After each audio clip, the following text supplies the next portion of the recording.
आज के इस वीडियो में हम यह समझने वाले हैं कि ऑप्शन की एक्सपायरी वाले दिन जीरो हीरो ट्रेड क्यों बनते हैं, इसके पीछे गामा ब्लास्ट की क्या भूमिका होती है और आखिर किस तरह से हम ऐसे जीरो हीरो ट्रेड को पहचान सकते हैं।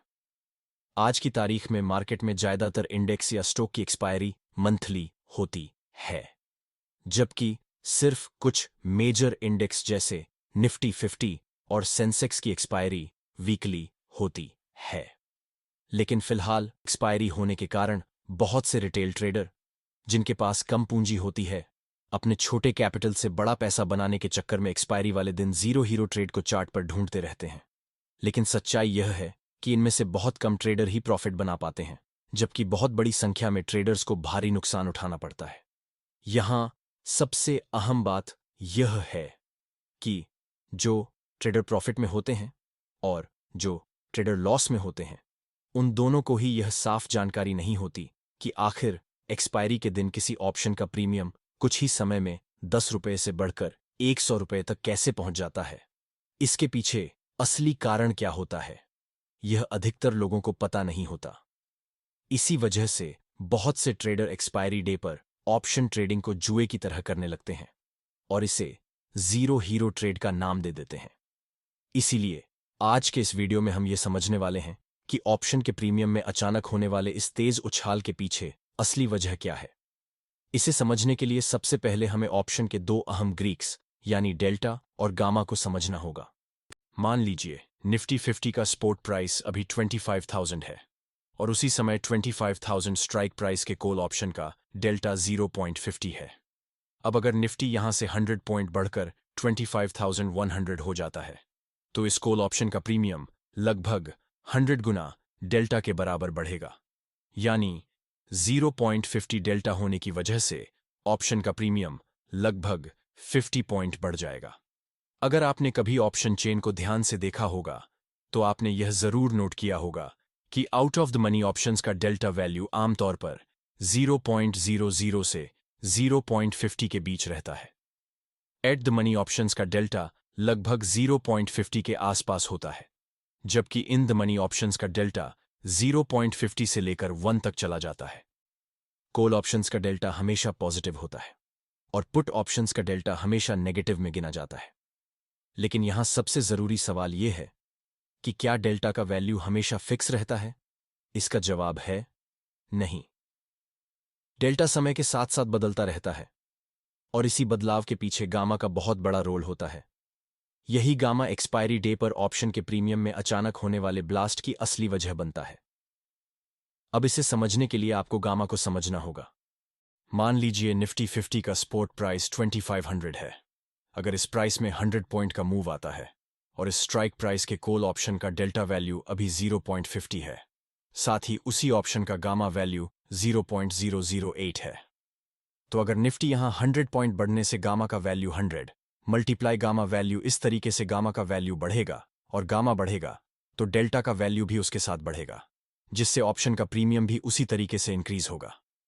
अब अगर ये कैलकुलेशन आपको थोड़ा कंफ्यूजिंग लग रहा है तो इसे बिल्कुल सिंपल तरीके से समझिए। निफ्टी 100 पॉइंट बढ़ा, इसलिए 100 को गामा वैल्यू से गुणा किया, जो वैल्यू आई उसे डेल्टा में जोड़ दिया। बस इतना समझ लेना काफी है। यह भी ध्यान रखना जरूरी है कि किसी ऑप्शन के प्रीमियम के बढ़ने या घटने में सिर्फ डेल्टा और गामा ही नहीं, बल्कि थीटा और वेगा का भी रोल होता है। लेकिन लाइव ट्रेडिंग के दौरान आपको यह सारी गणनाएं करने की कोई जरूरत नहीं होती। एक ऑप्शन ट्रेडर होने के नाते आपको सिर्फ इस ग्राफ पर ध्यान देना चाहिए कि गामा किस जगह ज्यादा होता है और किस जगह कम। किसी भी ट्रेडिंग इंस्ट्रूमेंट में out of the money options का गामा हमेशा कम होता है। एट द मनी ऑप्शंस का गामा सबसे ज्यादा होता है और deep in the money options का गामा फिर से कम हो जाता है। इसका मतलब जैसे जैसे price at the money level से दूर जाती है, वैसे वैसे गामा घटता जाता है। गामा के घटने में समय का भी बहुत बड़ा रोल होता है। लेकिन दूसरी तरफ जैसे जैसे ऑप्शन इन द मनी होता जाता है, वैसे वैसे डेल्टा का वैल्यू बढ़ता जाता है। अब समझते हैं कि एक्सपायरी के दिन गामा ब्लास्ट कैसे होता है। एक्सपायरी वाले दिन गामा का बिहेवियर कुछ इस तरह का होता है। मान लीजिए अभी दोपहर के करीब 2 बजे का समय है और हम निफ्टी 50 के 25,000 स्ट्राइक प्राइस के कॉल ऑप्शन पर नजर रखे हुए हैं। जैसे जैसे निफ्टी धीरे धीरे 25,000 के लेवल के पास आता जाता है, वैसे वैसे उस ऑप्शन का डेल्टा और गामा दोनों बढ़ने लगते हैं। लेकिन जैसे ही प्राइस ठीक 25,000 के लेवल पर पहुंचती है, तो वह call option at the money बन जाता है। और क्योंकि एट द मनी ऑप्शंस का गामा सबसे ज्यादा होता है, इसलिए इसी पॉइंट पर गामा अचानक बहुत तेजी से बढ़ जाता है। गामा के इतनी तेजी से बढ़ने की वजह से डेल्टा भी बहुत तेजी से बढ़ता है, और इसी कारण ऑप्शन का प्रीमियम भी कुछ ही समय में बहुत तेजी से ऊपर चला जाता है। गामा इतनी तेजी से बढ़ता है कि उसे पकड़ पाना मुश्किल हो जाता है। इसी वजह से ट्रेडिंग की भाषा में इसे गामा ब्लास्ट कहा जाता है।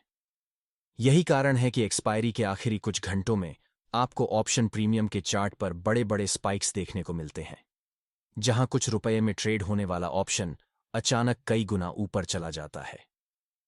लेकिन जैसे ही प्राइस थोड़ा सा इन द मनी हो जाती है, गामा का वैल्यू फिर से कम होने लगता है। गामा के कम होते ही ऑप्शन का प्रीमियम भी तेजी से गिरने लगता है। इसी वजह से ऑप्शन प्रीमियम की कैंडल पहले एकदम से ऊपर जाकर हाई बनाती है और फिर तुरंत नीचे आ जाती है। इस पूरे प्रोसेस में डेल्टा तो बना रहता है, लेकिन गामा का जो बढ़ा हुआ असर था, वह अचानक खत्म हो जाने की वजह से ऑप्शन का प्रीमियम बहुत तेजी से नीचे गिर जाता है। इसी कारण ऑप्शन चार्ट पर ऊपर की तरफ लंबी अपर विक बन जाती है। इसी वजह से एक्सपायरी के दिन जब आप इस तरह के बहुत ज्यादा बढ़े हुए प्रीमियम पर एंट्री लेते हैं, तो गामा का असर खत्म होते ही ऑप्शन का प्रीमियम अचानक गिर जाता है और आपको नुकसान उठाना पड़ता है। इसीलिए कभी भी ऐसे बढ़े हुए प्रीमियम पर ऑप्शन खरीदना नहीं चाहिए। हमेशा थोड़ा इंतजार करना चाहिए। जब गामा का प्रभाव कम हो जाए और प्रीमियम की कीमत सामान्य स्तर पर आ जाए, तभी एंट्री लेना ज्यादा सुरक्षित होता है। अब सवाल यह है कि गामा ब्लास्ट को पहले से कैसे पहचाना जाए। चलिए इसे एक उदाहरण से समझते हैं। आपके सामने निफ्टी 50 का एक चार्ट है। चार्ट को देखकर आपने यह एनालिसिस किया है कि इस पॉइंट से बाजार ऊपर जा सकता है। मान लीजिए अभी दोपहर के 1 बजे हैं और प्राइस इस समय इन्हीं स्तरों के आसपास ट्रेड कर रही है।